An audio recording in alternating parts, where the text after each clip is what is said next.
Chers étudiants, bonjour. Après avoir terminé le chapitre qui était un chapitre introductif, aujourd'hui on va entamer le deuxième chapitre intitulé Analyse structurelle de l'activité et des résultats de l'entreprise. Comme plan de sommaire de ce chapitre, on verra dans un premier temps quelques généralités qui me semblent très importantes à connaître par les étudiants. En deuxième lieu, on s'intéressera à l'analyse de la profitabilité de l'entreprise. Et pour terminer ce chapitre, le troisième axe abordera le retraitement du compte de produits et de charges. Alors, on commence par les généralités et ça va être l'objet de cette séance. L'objectif de cette séance étant de traiter ensemble les généralités concernant ce chapitre 2. Alors, on peut dire que le compte de produits et de charges connu sous l'acronyme CPC est un document important qui apporte des informations utiles à l'analyse de la situation financière de l'entreprise. Les informations contenues dans le CPC sont utilisées par les gestionnaires de l'entreprise, tels que le dirigeant, la direction financière de manière générale d'abord, par la suite le dirigeant, afin de lui faciliter la prise de décision, ainsi que d'autres partenaires de l'entreprise concernés par sa santé financière, généralement les créanciers de l'entreprise qui sont les banques et d'autres. On peut dire que la lecture du CPC permet de répondre à plusieurs questions. Est-ce que l'activité de l'entreprise est bénéficiaire ou déficitaire? Si les bénéficiaires, ce bénéfice est-il lié à l'activité habituelle de l'entreprise, c'est-à-dire son activité économique et d'exploitation et ses activités financières, ou plutôt c'est dû à un élément occasionnel, exceptionnel, tel que la cession d'immobilisation.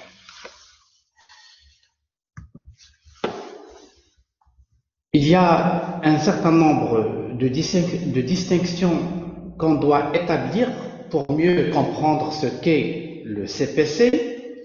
À vrai dire, le CPC récapitule les produits et les charges de l'exercice. Et par différence, on arrive à déterminer le résultat de l'exercice. L'entreprise réalise un bénéfice si les produits sont supérieurs aux charges. A contrario, l'entreprise subit une perte si les produits sont inférieurs aux charges. Également, il est à noter que le résultat de l'exercice est une notion qui est différente de la trésorerie, car les produits et les charges sont comptabilisés indépendamment de leur encaissement ou de leur décaissement.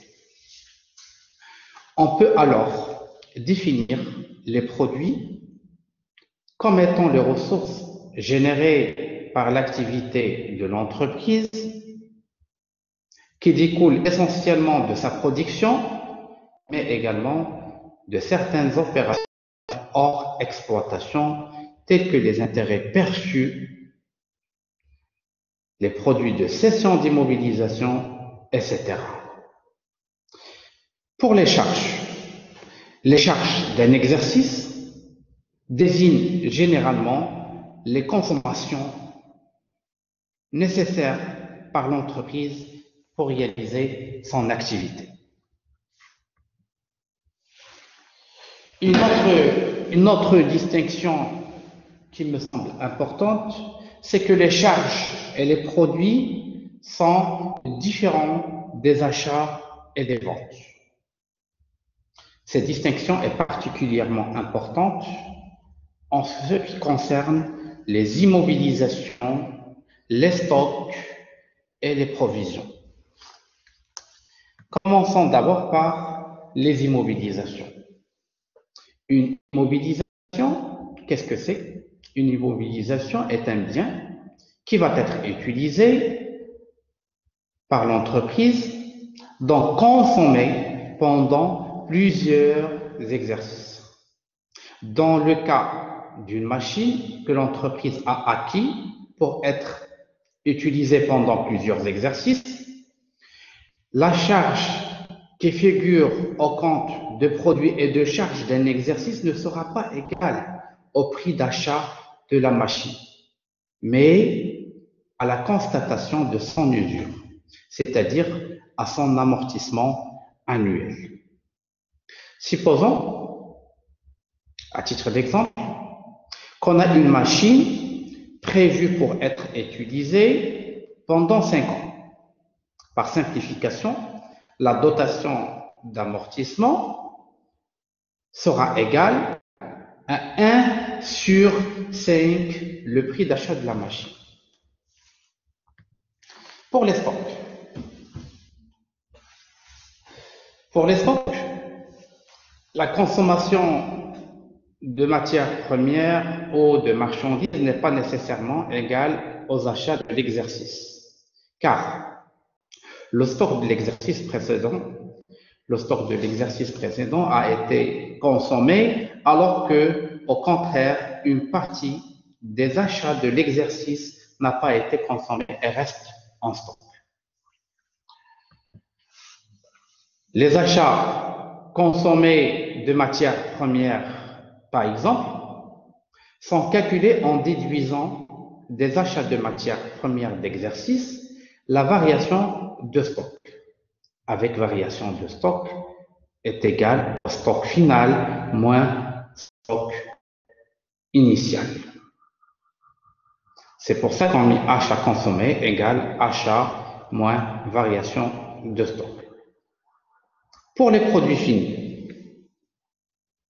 la variation de stock permet de passer des ventes à la production dans la mesure où la production de l'exercice de ces produits finis est égale aux ventes des produits finis par plus la variation de stock.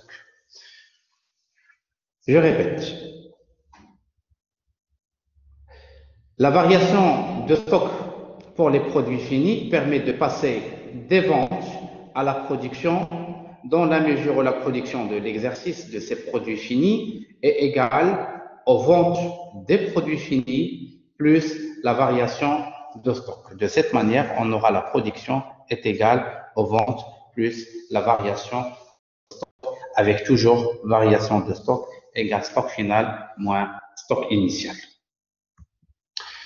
En ce qui concerne les provisions, le principe de prudence fait l'obligation aux entreprises de comptabiliser une charge une fois qu'un risque d'appauvrissement apparaît, sans attendre sa réalisation.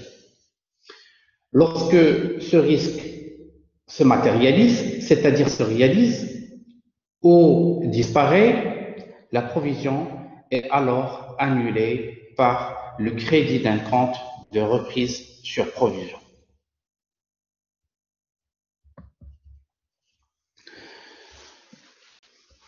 À vrai dire, les charges et les produits sont scindés en 3 composantes.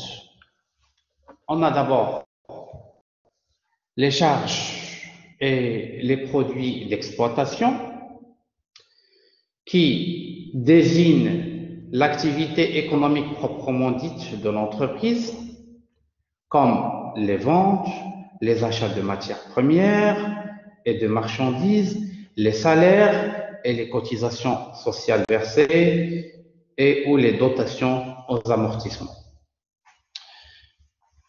Les charges et les produits financiers, quant à eux, reflètent l'activité de financement de l'entreprise. En guise d'exemple, les intérêts payés sur l'argent emprunté, c'est-à-dire ce que paye l'entreprise en recevant un emprunt d'une banque, Et également, on a les intérêts qu'il va percevoir sur les sommes qu'il a à travers tout ce qui est titre de participation.